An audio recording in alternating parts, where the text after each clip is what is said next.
Bom dia, irmãos e irmãs da Pieva e outros que estejam nos assistindo. Graça e paz eu os saúdo da parte do nosso Senhor Jesus Cristo. Estamos novamente aqui para estudar o tema oração, continuar a estudá-lo, e o título da lição de hoje é A Oração de Moisés. Antes então de passarmos diretamente para a lição, vamos falar com esse Deus com quem Moisés falou tanto. Deus amado, eu te agradeço a possibilidade, o privilégio de estar novamente aqui, diante dos irmãos e irmãs, estudando a palavra que é tua, não é minha.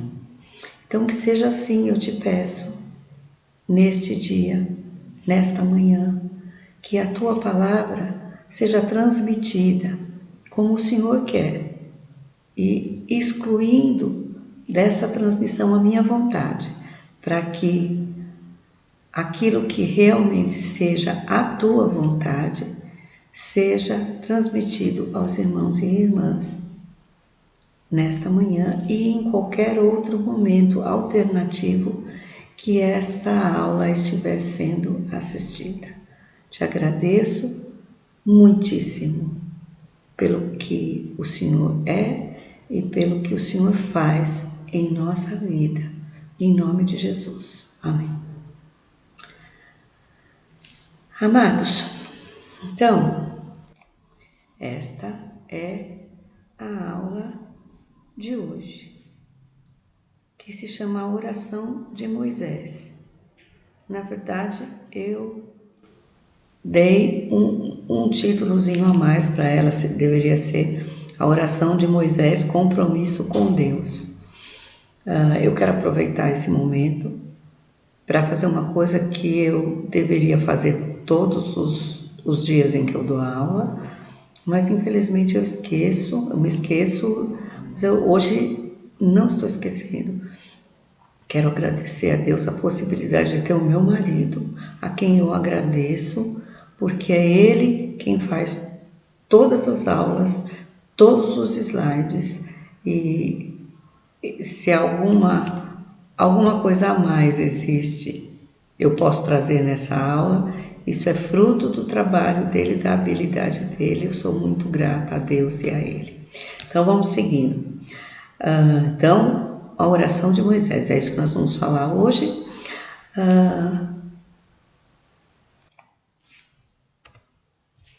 Aí diz, no meu slide, que Moisés era um homem de oração. Se não fosse, o autor das lições não teria colocado Moisés como o exemplo para uma aula. Mas, e Moisés sempre me chamou a atenção que as orações, Moisés era um homem de oração e de orações atendidas, em sua grande maioria, né, irmãos? Mas eu creio que todos vocês, irmãos e irmãs, que já conhecem a vida de Moisés, não estou dizendo nenhuma novidade para vocês, porque a Bíblia e o Pentateuco escrito pelo próprio Moisés traz muitos exemplos de Moisés orando ao Senhor Deus. Mas eu gostaria de citar aqui, já que eu falei de tantas orações atendidas de Moisés, eu gostaria de fazer um contraponto aqui a respeito de uma oração de Moisés que a Bíblia relata que não foi atendida.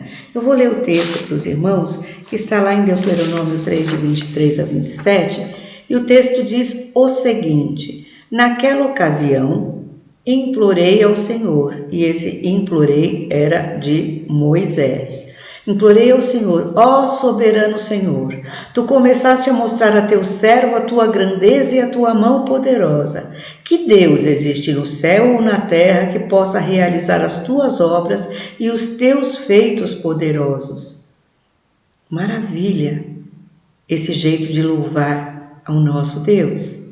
Continua ele: deixa-me atravessar, eu te suplico, e ver a boa terra do outro lado do Jordão, a bela região montanhosa e o Líbano.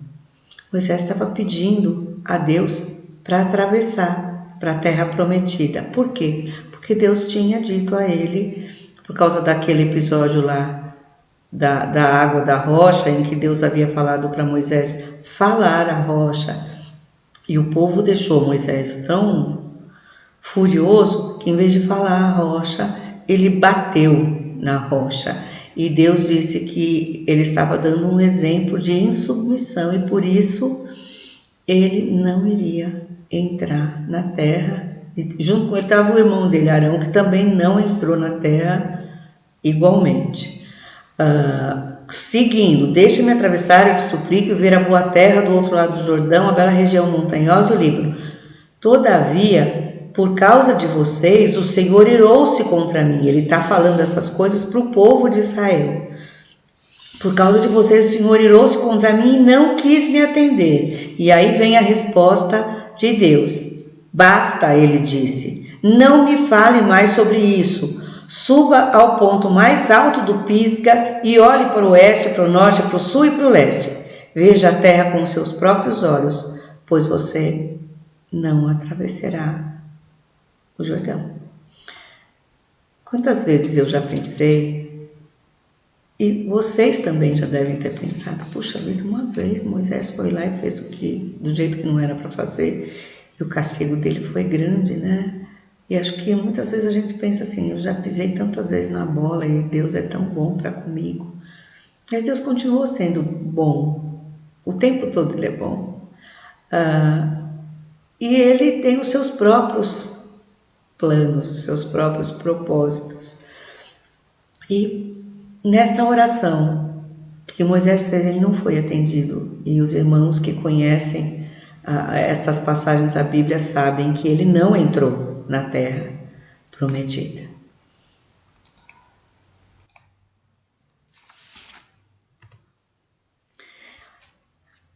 Características gerais do quê? Características gerais das orações de Moisés, que na verdade eram orações de intercessão a Deus. Orações em que ele pedia coisas a Deus pelos outros. E a gente deve notar que os alvos das orações de Moisés não faziam muito jus, não deviam ser alvos da sua intercessão. Não era gente que merecia a intercessão de Moisés. Quem são esses alvos que não faziam jus à intercessão de Moisés? A gente deve citar principalmente, em primeiro lugar, como a lição fala, o faraó.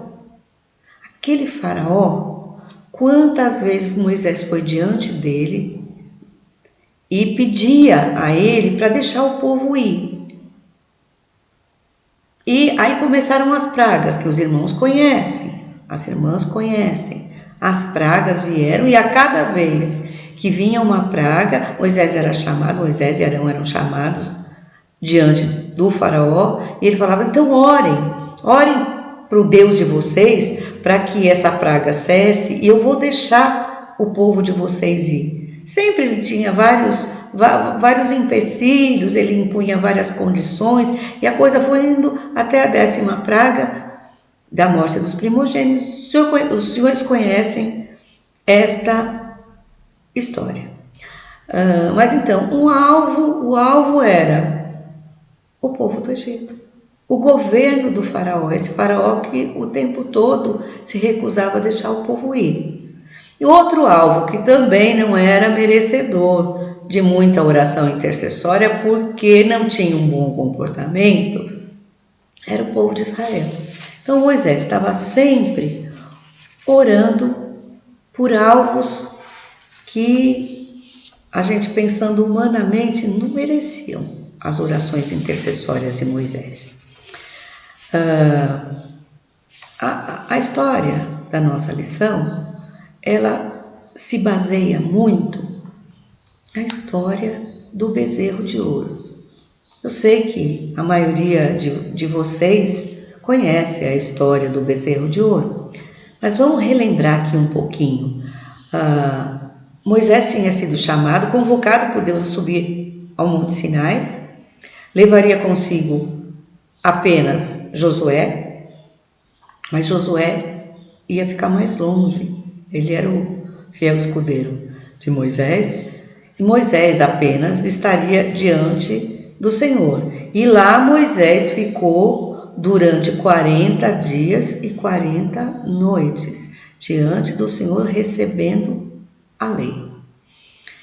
Nesse intervalo de tempo, lá embaixo, o povo acampado começou a agitar, né? E dizer, cadê aquele Moisés?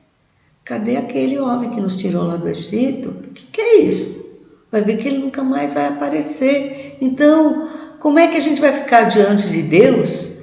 Se ele era o nosso intermediário. Agora ele sumiu, ninguém sabe se ele vai voltar. Acho que ele não vai voltar. Aí correram para quem? Correram para Arão e disseram a ele, você precisa fazer um Deus para nós. Aquela eterna mania do homem de querer adorar alguma coisa que ele veja. O Deus invisível não estava bom para eles. Puxa vida, os povos pagãos tinham tantos deuses, deuses visíveis, eles viveram tanto tempo lá no Egito, onde havia aquele montão de deuses que os egípcios podiam ver, e eles não, eles eram os adoradores do Deus invisível. Agora a pessoa que falava com Deus por eles tinha sumido, então era melhor eles tomarem providências e pediram então a Arão que fizesse um Deus para eles. E Arão não soube dizer não, né? Era muita pressão, né, irmãos? Não vamos julgar Arão também. Mas ele pediu que trouxessem artefatos de ouro e ele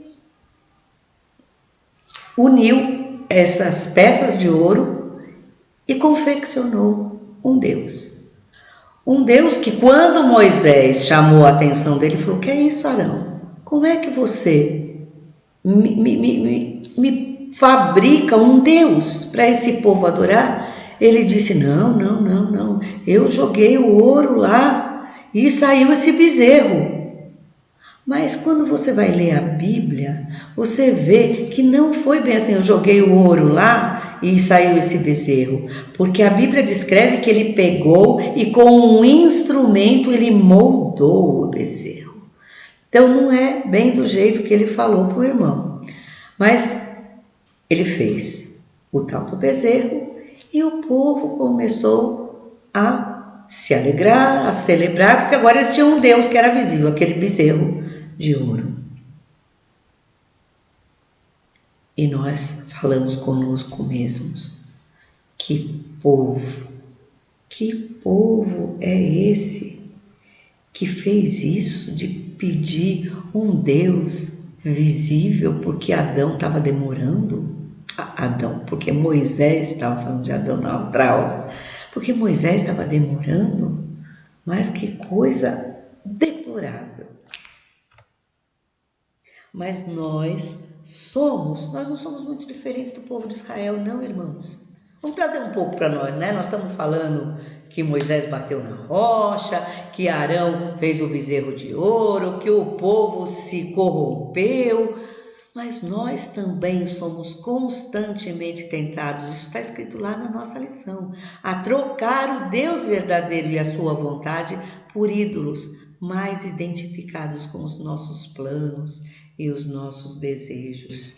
Irmãos, sempre resta em nós um pouco de infantilidade, sabe? Infantilidade sob a forma de que nós não gostamos de ser contrariados. Crianças não têm tolerância a ser contrariadas. Como se fala em psicologia, não tem tolerância à frustração. Mas todos nós temos um grau menor ou maior de tolerância à frustração. E quando esse grau é pequeno, a gente vive buscando fazer a nossa vontade. Lembram-se da última lição que eu trouxe, que eu falei da oração e a queda, e no final comparamos a oração de Adão, entre aspas, né, com a oração de Jesus, porque Adão, na queda, pode-se entender que ele fez uma oração de faça-se a minha vontade, enquanto Jesus, mesmo sabendo que ia para o sacrifício, disse a Deus, faça-se a tua vontade. Nós somos bem filhos de Adão, sim, porque nós queremos fabricar ídolos. Nós queremos fazer a nossa vontade. Nós queremos que a coisa fique melhor, fique mais palatável, a nossa vida fique mais agradável. E às vezes a vontade de Deus não é saborosa para nós. E a gente acaba fazendo igual o povo de Israel fez, sendo tentados a buscar ídolos, porque tudo aquilo na nossa vida que ocupe o lugar de Deus, que tenha prioridade acima da vontade de Deus, é um ídolo. Um ídolo identificado com aquilo que nos é agradável, com os nossos planos e os nossos desejos. A palavra de Deus, irmãos, nos diz lá no profeta Isaías o seguinte: pois os meus pensamentos não são os pensamentos de vocês, nem os seus caminhos são os meus caminhos, declara o Senhor. Assim como os céus são mais altos do que a terra, também os meus caminhos são mais altos do que os seus caminhos, e os meus pensamentos mais altos do que os seus pensamentos. Então, nem sempre a nossa vontade, nossa imperfeita vontade, bate com a vontade de Deus e a gente fica puxando a coisa para fazer aquilo que nos é mais agradável. Quando a gente, na verdade, desde sempre deveria entender que os caminhos de Deus são muito superiores. Os pensamentos de Deus são muito mais altos do que nós podemos entender. Então, mesmo que nós não entendamos, é a vontade de Deus que nós precisamos fazer.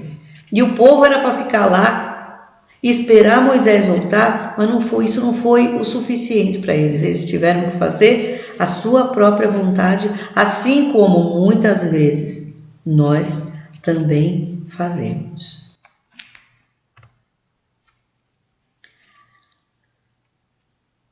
Nós, lembrando da passagem que eu li sobre os pensamentos de Deus não serem os nossos pensamentos, são superiores aos nossos pensamentos, e os caminhos de Deus serem mais altos do que os nossos pensamentos, por causa disso, como diz lá na revista, nós só podemos saber quem Deus é porque Ele tomou a iniciativa de se revelar. Como nós não poderíamos chegar a Deus nunca pelos nossos próprios recursos, o próprio Deus tomou a iniciativa de se revelar. E foi exatamente isso que ocorreu com o povo hebreu.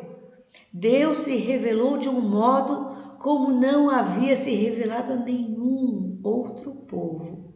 Isso, na verdade, torna chocante a idolatria de Israel. E o Salmo 106, versículo 20, diz o seguinte: eles trocaram sua glória, a glória de Deus, pela imagem de um boi, comedor de capim. Aí você lê esse versículo do Salmo 106, 20 e você pensa lá no seu santo íntimo. Que coisa, né? Esse povo hebreu tinha o Deus da glória para adorar e eles preferiram trocar o Deus único e todo-poderoso por um boi comedor de capim para adorar. Que coisa feia, que coisa triste. E nós? Nós somos muito diferentes. Quantas vezes nós trocamos, tiramos da prioridade máxima da nossa vida o Deus Todo-Poderoso e colocamos coisas materiais, dinheiro, bens, prazer, família. Família é importante, nunca vou negar a importância da família, mas família não é mais importante que Deus. Trabalho, carreira, escolaridade, são coisas que nós colocamos, são os nossos bezerros de ouro, que nós colocamos na frente do nosso Deus. A gente precisa pensar nisso. A hora que a gente esticar o nosso dedinho para apontar o povo hebreu. E então o Senhor disse a Moisés: desça, porque o seu povo que você tirou do Egito corrompeu-se. Isso está lá em Êxodo 32:7. Olha só isso, hein, gente? O Senhor estava colocando Moisés na roda, né? Ele estava dizendo: olha, que interessante, o seu povo, você que tirou ele do Egito, esse povo corrompeu-se, foi só se assumir da frente deles e eles já partiram para outro caminho, já fizeram outras escolhas. E ele tinha, inclusive, na conversa com Moisés, ele disse: eu vou destruir esse povo, vou destruir esse povo. E ele chamou o povo, aquele povo que tinha se corrompido, o povo de Moisés, de povo obstinado. É um povo obstinado que insiste. O que é um obstinado? É que insiste em repetir as mesmas coisas, em geral, coisas erradas. Nas traduções antigas diziam que era o povo de dura cerviz. O que é um povo de dura? O que é a cerviz? Que é dura no povo hebreu e em nós também. Na verdade, é a cervix. O que é a cervix? É isso aqui, gente. É a coluna cervical. O que Deus quer dizer que a coluna cervical do povo hebreu era dura? E a nossa também é, muitas vezes. Quer dizer que ela não dobra. Quando a pessoa tem meningite, a gente tem que chegar nela e fazer o teste da nuca. Lembram disso? Ouviram isso? Que uma pessoa com meningite aguda, ela não consegue fazer isso, gente. Encostar o queixo no peito. E essa é a ideia que Deus tinha quando ele falava que o povo tinha dura cerviz, que era um povo obstinado, um povo que se recusava. Na verdade, era uma dura cerviz por escolha, não era por doença como na meningite. Era uma dura cerviz porque eles se recusavam a se dobrar diante de Deus. Veja só, rapidamente eu vou tentar aqui ver com os irmãos algumas coisas que eles fizeram e que sempre provocaram a ira de Deus, repetidamente provocaram a ira de Deus e deixaram Moisés sempre diante de Deus, intercedendo, orando por eles. Lembram de Cades Barneia? Cades Barneia foi o lugar onde se receberam de volta aqueles 12 espias que foram espiar a terra prometida e voltaram dizendo maravilhas sobre a terra. A terra era exatamente aquilo que Deus havia prometido, mas tinha cada homem grande lá, as fortalezas eram difíceis de ultrapassar. Dos 12, 10 disseram a mesma coisa, trouxeram um relatório negativo para o povo de Israel. Somente Caleb e Josué disseram: não, gente, mas se Deus mandou que a gente fosse, a gente vai. Mas não, né? O povo preferiu ficar com a maioria. Nem sempre a maioria, lembrem-se disso, gente, nem sempre a maioria estabelece a vontade de Deus. Ali foi 10-2, 10 para os errados e 2 para os certos. E eles queriam voltar para o Egito. Não, vamos não, desistimos. Esse plano está fadado ao fracasso, está fracassado. Então, vamos voltar. E Deus ficou muito irado, porque esse não era o plano dele. E disse que ia destruir o povo. Mas Moisés correu lá, diante dele. Arão e Caleb e Josué clamaram a Deus para que Deus não destruísse o povo, só que teve um juízo sobre o povo. Foi quando Deus prometeu que ninguém daquela geração entraria na terra prometida. Ninguém que tivesse uma idade acima de 20 anos iria entrar, e isso se deu.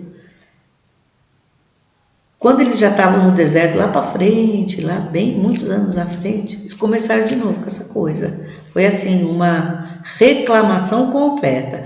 Eles reclamaram contra porque não tinha água, eles reclamaram porque não tinha comida, eles reclamaram porque eles queriam voltar para o Egito, porque o Egito tinha tudo que eles gostavam de comer, apesar de eles serem escravos, os antecedentes deles já terem, antecessores, os antepassados já terem sido escravos lá, mas lá tinha de tudo que a gente gostava de comer. E foi quando Deus mandou serpentes venenosas picarem o povo como castigo. E lá foi de novo Moisés orar, interceder por aquele povo reclamador. E Deus, na sua infinita bondade e misericórdia, falou: Moisés, faz uma cobra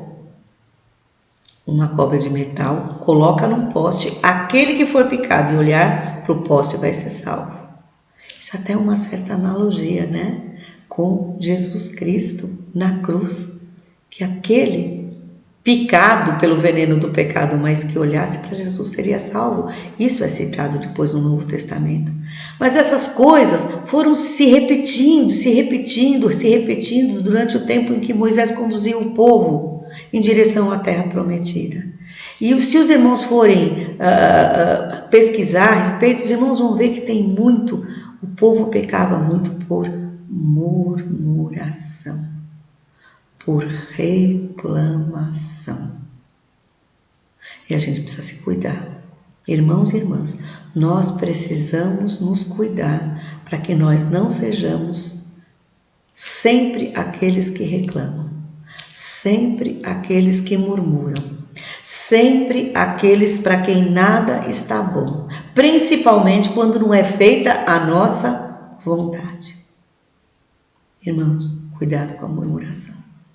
A murmuração trouxe muitos males ao povo hebreu, e a gente muitas vezes é vítima dela.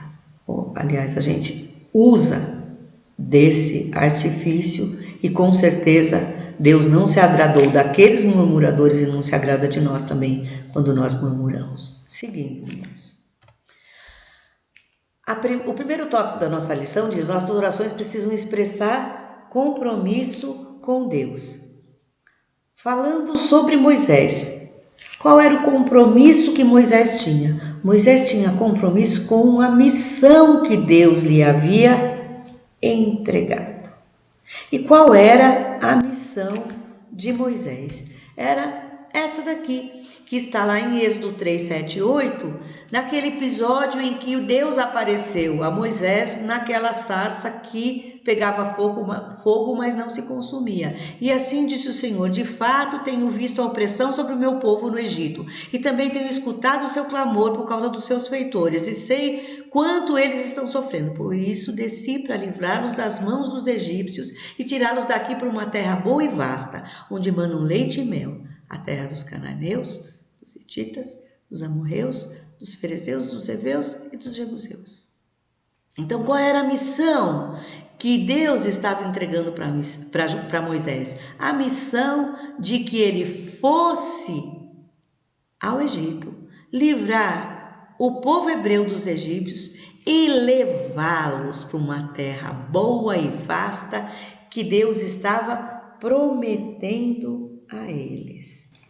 Então, quando Moisés assumiu essa missão, não foi sem muita reclamação, né? Vocês sabem, né, irmãos, que Moisés deu várias desculpas para não assumir essa missão, mas enfim, ele a assumiu juntamente com Arão, que era o seu porta-voz. Mas quando aconteciam essas coisas de o povo falhar, de o povo pecar, de o povo fazer Deus se irar, Moisés orava porque ele tinha um compromisso com Deus. Porque Deus lhe havia entregado uma missão. E, diga-se de passagem, verdade seja dita, ele não tinha pedido aquilo, não, ele tinha até tentado escapar. Mas a partir do momento em que ele aceitou a missão, ele estabeleceu um compromisso com Deus. E quando ele argumentava com esse Deus aqui que é descrito em Números 23, 19. em que o próprio Moisés escreveu: Deus não é homem para que minta, nem filho de homem para que se arrependa. Acaso ele fala e deixa de agir? Acaso promete e deixa de cumprir?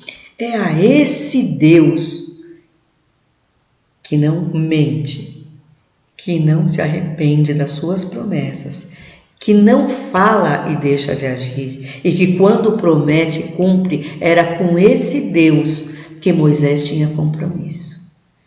Então, por isso que quando Deus dizia a Moisés: eu vou destruir esse povo é um povinho, eu vou destruí-lo. E Moisés dizia: não é esse o compromisso que nós temos, não é esse o nosso trato.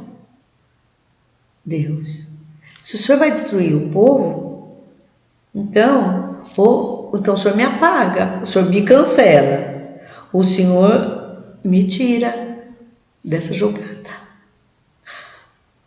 Ou o Senhor perdoa esse povo, ou o Senhor me mata, ou o Senhor me apaga. Parece isso com aquilo que Jesus falou na cruz, ao ser martirizado, sacrificado. Ele disse: Pai, perdoa-lhes, eles não sabem o que fazem. Moisés falou mais ou menos isso. Deus, Todo-Poderoso, perdoa esse povo. Eles não sabem o que eles estão fazendo. E se o Senhor vai destruí-los, o nosso compromisso está quebrado, eu não tenho mais missão, e o Senhor pode me destruir junto com eles. Irmãos, trazendo para o nosso tempo, eu não gosto muito de usar os meus exemplos, mas os nossos exemplos são muito conhecidos por nós. Mais ou menos um ano depois que nós havíamos nos mudado aqui para Araraquara, me mudei para cá com uma profissão, apenas.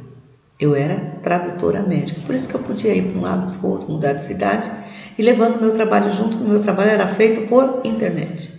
E estava eu há mais ou menos um ano aqui em Araraquara trabalhando apenas como tradutora médica. Quando Deus falou comigo e me disse: que fruto é esse que você está produzindo mesmo? Texto? Ficar aí olhando para o computador horas e horas e horas durante o dia, esse é o fruto que você vai dar? Não é isso que eu quero para você, não. E Deus me pediu para voltar a atender. E eu vou dizer para vocês que eu também tentei negociar com Deus que eu não ia voltar, não. Mas isso se tornou um compromisso. Deus me convenceu que Ele não tinha me permitido. Eu fui muito privilegiada, irmãos, né? Fazer uma universidade pública boa, uma universidade de prestígio aqui neste país. E o que eu estava fazendo disso? Nada. Não estava atingindo aqueles que poderiam ser alvo do meu atendimento, mesmo sendo eu uma especialista e atendendo um grupo apenas de pessoas. E argumentei com Deus, mas no final das contas fui. E foi fácil? Não, foi difícil. E muitas vezes eu pensei: por que eu estou fazendo isso? Por quê? Mas orando a Deus e lembrando do compromisso, há mais de década, eu não desisti disso.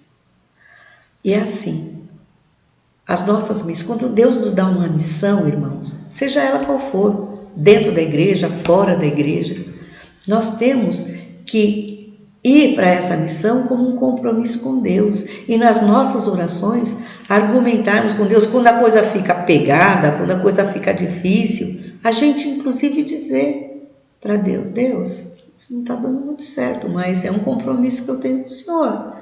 Então o Senhor vai me ajudar. O Senhor vai me ajudar, eu creio, porque nós estabelecemos um compromisso.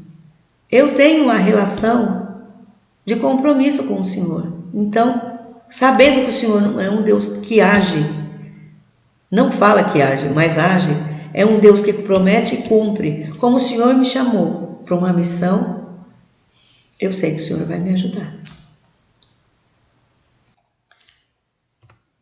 Continuando, segundo tópico, nossas orações precisam espelhar os propósitos de Deus. Não são os nossos propósitos que são os mais importantes. Quando nós oramos a Deus, nós temos uma missão dada por Deus. Os nossos propósitos deixam de ser os nossos pessoais. Eles são os propósitos de Deus. Olhem só como é que Moisés argumentou com Deus na passagem do bezerro de ouro, quando Deus disse que ia destruir o povo hebreu. Moisés disse isso lá em Êxodo 32, de 11 a 13. Moisés, porém, suplicou ao Senhor, o seu Deus, clamando: ó Senhor, por que se acenderia a tua ira contra o teu povo, que tiraste do Egito com grande poder e forte mão? Por que diriam os egípcios, foi com intenção maligna que ele os libertou para matá-los nos montes e bani-los da face da terra? Arrepende-te do fogo da tua ira, tem piedade, e não tragas este mal sobre o teu povo. Vejam que interessante, eu vou voltar lá. Moisés não argumentou diante de Deus que o povo merecia ser perdoado. Ele não ficou confessando os pecados do povo, nada disso. A base da oração de Moisés foi que Deus tinha propósitos para aquele povo. Então, o Deus que estabeleceu propósito para com o povo hebreu, por que é que se iraria contra aquele povo a ponto de destruí-lo com a sua forte mão? Porque isso ficaria mal diante dos egípcios e de todos os outros povos pagãos que soubessem da notícia, que ririam, zombariam e diriam assim: escuta, mas esse Deus todo-poderoso deles fez todos aqueles sinais, aqueles prodígios, aquelas maravilhas, tirou eles do Egito para quê? Para matá-los no deserto depois? Foi assim que Moisés argumentou, mostrando, levando a Deus, nada que Deus não soubesse, nada que Moisés falou, fique bem claro que convenceu a Deus, porque Deus é onisciente, Ele conhece todas as coisas. E ele já sabia de todas as coisas, mas Moisés precisava dizer isso para ele. Ele precisava que Moisés declarasse que não era o pecado do povo que era o mais importante, mas sim os propósitos de Deus. Então, irmão, assim, sabe quando a tua carga estiver pesada? Principalmente na igreja, né, irmãos? Que a gente sabe que quando a gente às vezes assume alguns compromissos, algumas responsabilidades na igreja, a coisa fica meio difícil de carregar. Em vez da gente ficar reclamando dos irmãos para Deus, sabe? Em vez de a gente ficar choramingando diante de Deus assim: ó Deus, o Senhor está vendo, né? Não colaboram. Eu não fui posta aqui, não fui eleita para trabalhar sozinha. Mas como é que eu vou fazer a coisa acontecer se ninguém quer colaborar? Esse povo obstinado em não colaborar. Irmãos, a gente tem que orar pelo propósito de Deus. Qual é o propósito de Deus? O propósito de Deus declarado na Bíblia Sagrada. Que o reino dele cresça, que a glória dele seja manifesta, que a salvação proporcionada pelo Senhor Jesus seja levada às pessoas, que elas sejam ensinadas, conforme Jesus disse antes de subir aos céus. Que a gente fizesse discípulos e os ensinássemos a guardar aquilo que ele tinha ensinado. Mesmo que isso seja difícil, nós devemos orar para que os propósitos de Deus se cumpram, não os nossos propósitos. Os nossos propósitos são falhos, são humanos. Os propósitos de Deus são divinos, perfeitos. Então vamos orar para que os propósitos de Deus sejam estabelecidos, realizados, em vez de a gente ficar choramingando e reclamando dos irmãos que não nos ajudam.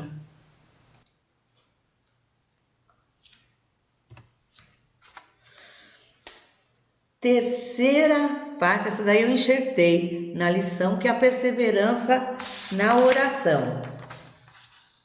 Gente, se tem uma coisa que a gente pode se lembrar muito bem de Moisés.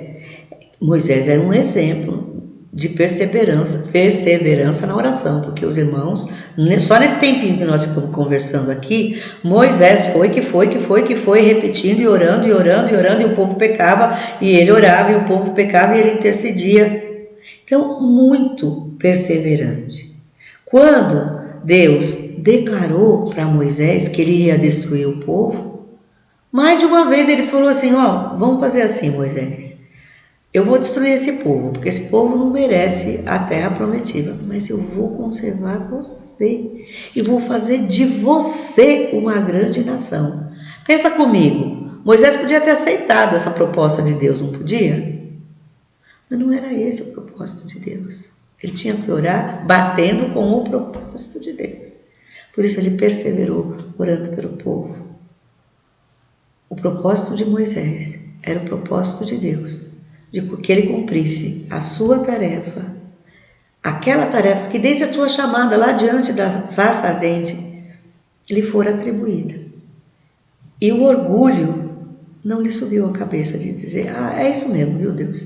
Esse povo, já estou cansado de orar, repetir oração, e eles continuam pecando, pode destruir, deixa comigo, que pode iniciar uma grande nação a partir de mim. Moisés não fez isso. Ele não quis glória para si, ele quis glória para Deus. Então, vamos nos lembrar que perseverar na oração, mesmo nas dificuldades, principalmente nas dificuldades em que nós encontramos, é alguma coisa essencial. Vamos ver algumas coisas, dois versículos que estão lá no Novo Testamento. Lá em Romanos 12, Paulo escreve o seguinte: alegrem-se na esperança, sejam pacientes na tribulação, perseverem na oração. É o apóstolo Paulo nos estimulando a não desistirmos. Oramos e não deu certo, talvez não tenha dado certo por causa que o propósito era nosso, mas os propósitos de Deus sempre se cumprem, então a gente deve orar e perseverar na oração, porque os propósitos de Deus vão se cumprir. Às vezes a gente não vai ver esse propósito se cumprir, mas a perseverança na oração é fundamental. Além disso, irmãos, tem uma história, uma parábola que Jesus contou, em que ele dizia que havia uma viúva e que ela tinha uma causa pendente diante de um juiz. Esse juiz era iníquo, não estava nem aí com a paçoca, ele não estava, apesar de ser juiz, ele não estava interessado em fazer justiça. E essa viúva, ela queria justiça para si, porque provavelmente ela tinha uma causa que era justa. E ela ia, e ela insistiu, e ela insistiu, e ela insistiu, e ela insistiu. E conta Jesus que apesar daquele juiz ser um juiz iníquo, um juiz que não tendia para a justiça, ele até atendeu aos pedidos incessantes da viúva, porque ela era insistente. Então ele lhe deu ganho de causa, não porque ele era um juiz justo, mas porque ela era alguém que pedia com insistência, com perseverança. E antes de contar essa parábola, irmãos e irmãs, Jesus disse lá em Lucas 18:1, então Jesus contou aos seus discípulos uma parábola para mostrar-lhes que eles deviam orar sempre e nunca desanimar. Então essa é a palavra de Jesus para nós também. Vamos lembrar da viúva insistente e não vamos desistir de orar porque as coisas não estão saindo conforme a gente imaginou que iam sair. Para mostrar-lhes que eles deviam orar. Essa parábola foi para isso. Para mostrar-lhes que eles deviam orar sempre e nunca desanimar. Vamos terminando, irmãos, mostrando para vocês como eu sempre tenho feito as